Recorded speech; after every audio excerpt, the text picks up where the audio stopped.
Fala galera, tudo beleza? Passando por aqui para conversarmos sobre mais um tema do nosso direito civil. Hoje o nosso IGTV é dedicado aos contratos, teoria geral dos contratos, especificamente acerca de uma modalidade que está lá tratada na teoria geral dos contratos, um instituto, melhor dizendo, tratado na teoria geral dos contratos, bem bacana, com grandes repercussões práticas, muito importante para a galera da prática civil, muito importante para aqueles que se dedicam ao estudo do direito civil para concursos públicos. Me refiro ao contrato preliminar, também chamado de anticontrato, pré-contrato, promessa, dentre tantos outros sinônimos que a doutrina traz aí nos seus respectivos manuais. O que é o contrato preliminar? A primeira notícia, que é uma notícia um tanto quanto óbvia, é que o contrato preliminar é contrato.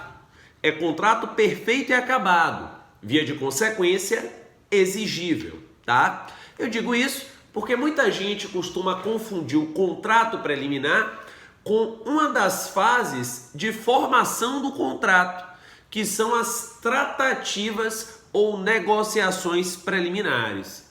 Tratativa ou negociação preliminar é coisa diversa, porque lá na tratativa, lá na negociação preliminar, você está, na verdade, apenas e tão somente pontuando os interesses recíprocos, pontuando os interesses em comum, com o grande objetivo de, quem sabe, realizar um contrato.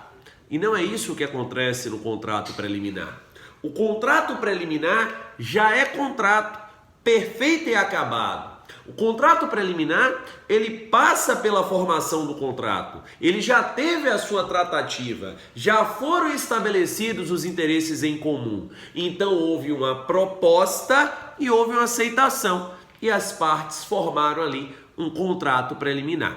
É um instrumento muito interessante, como chamam a atenção vários doutrinadores, a exemplo do Venosa, haja vista que por vezes as partes ainda não estão tão seguras a ponto de realizar um contrato definitivo ou até uma inviabilidade por alguma questão material propriamente, tá? Entretanto, também não desejam não contratar nada e aí realizam essa figura do contrato preliminar, essa promessa de ser realizado no futuro um contrato definitivo.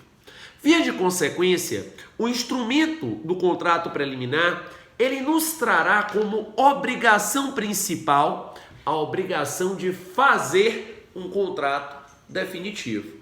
É a famosa promessa de compra e venda. É um grande exemplo de contrato preliminar. É o contrato que já regula a promessa de realização no futuro de um contrato definitivo. O contrato preliminar, regulado no Código Civil, ele tem algumas regras importantes sobre as quais nós passaremos agora a abordar. Primeira regra importante, está lá no artigo 462 do Código Civil, nos diz, senhores, que o contrato preliminar, ele terá todos os requisitos do contrato principal, à exceção da forma. Contrato preliminar terá todos os requisitos do contrato principal, à exceção da forma.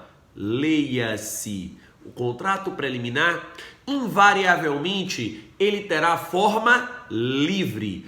Pouco importa para mim a forma do ajuste, a forma do contrato definitivo. Por exemplo, o artigo 108 do Código Civil nos diz que compras e vendas envolvendo imóveis, na verdade negócios envolvendo imóveis, cujo valor ultrapasse a 30 vezes o maior salário mínimo vigente no país, haverão de ser realizados através de escritura pública. Entretanto, se você estiver na seara do contrato preliminar de promessa, a escritura pública não será exigível, porque o contrato preliminar terá todos os requisitos do contrato principal, à exceção da forma. A forma é livre, diz o 462 do Código Civil. Beleza. Segunda regra importante do contrato preliminar está na cabeça do 463 do Código. O contrato preliminar presume-se irretratável. Ele presume-se retratável. Se você tem um contrato preliminar, portanto, e nele não há uma única cláusula acerca da retratação do ajuste, da possibilidade de retratar o ajuste, esse contrato é tido como irretratável. Beleza? Obviamente que nada impede que o contrato preliminar ele traga um ajuste com uma cláusula de arrependimento. Isso é viável, claro. É viável, inclusive, que o teu contrato preliminar amarre essa cláusula de arrependimento a uma penalidade. A exemplo de uma cláusula penal, de arras penitenciais, melhor dizendo, a exemplo de arras penitenciais, enfim. O tema arras, inclusive, eu abordei aqui já no IGTV, tá? Você encontra aí à sua disposição. É muito usual na compra e venda, por exemplo, tem uma promessa de compra e venda, você tem uma arras penitencial e tem um ajuste de que aquele que desistir do contrato preliminar perderá o valor da arras em favor do outro. É a penitência com a possibilidade de retratação do contrato preliminar, o qual se presumia irretratável, mas teve uma cláusula de arrependimento.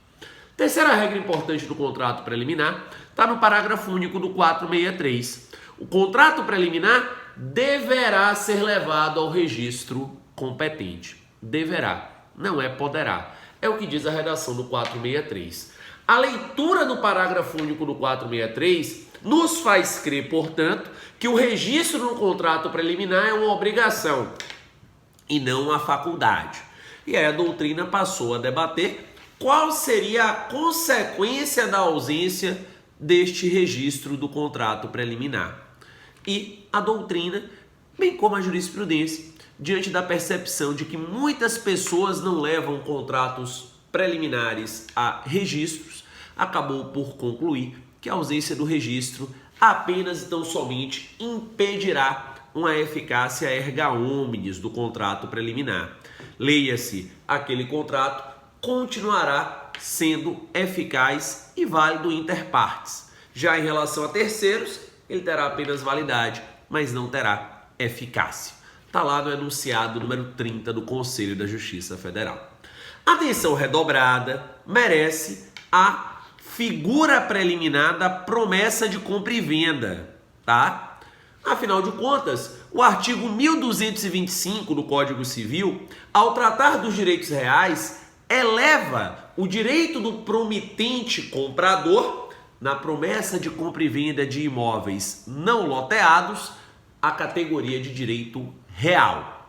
Mas, para tanto, os artigos 1417 e 1418 demandam a presença de alguns requisitos nessa promessa de compra e venda. Quais sejam? A promessa de compra e venda deve estar quitada, ela deve ser irretratável e deve ter sido levada a registro. Se tivermos esses três requisitos, o promitente comprador terá direito à adjudicação compulsória do bem. Se eu fiz então a promessa de compra e venda e essa promessa de compra e venda está quitada, ela é irretratável, leia-se, não há nenhuma cláusula sobre retratação, beleza. E além disso ela foi levada a registro, ainda que o promitente vendedor não transfira a propriedade do imóvel para mim, promitente ou promissário comprador, eu terei direito à adjudicação compulsória.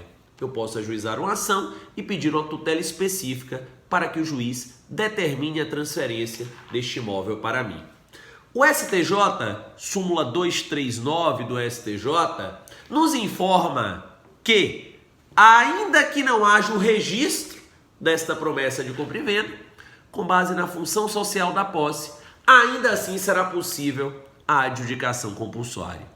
Aliás, essa mesma função social da posse, súmula 84 do STJ, que dá ao promissário comprador o direito, com base na promessa de compra e venda, de se utilizar de embargos de terceiro, acaso seu imóvel seja penhorado por dívida do promitente vendedor. Gente, para aprofundamento acerca do contrato preliminar, dá o confere, Editora Juispódio, nosso volume de contratos, tá? 13, sinopses para concursos. Tem muita coisa ainda lá, hein? Nós temos ainda lá a questão da vinculação ou não da promessa de doação, da promessa unilateral ou promessa opção, dá um confere. Para cursos, lhe aguardo lá no SESA. Um beijo e até a próxima.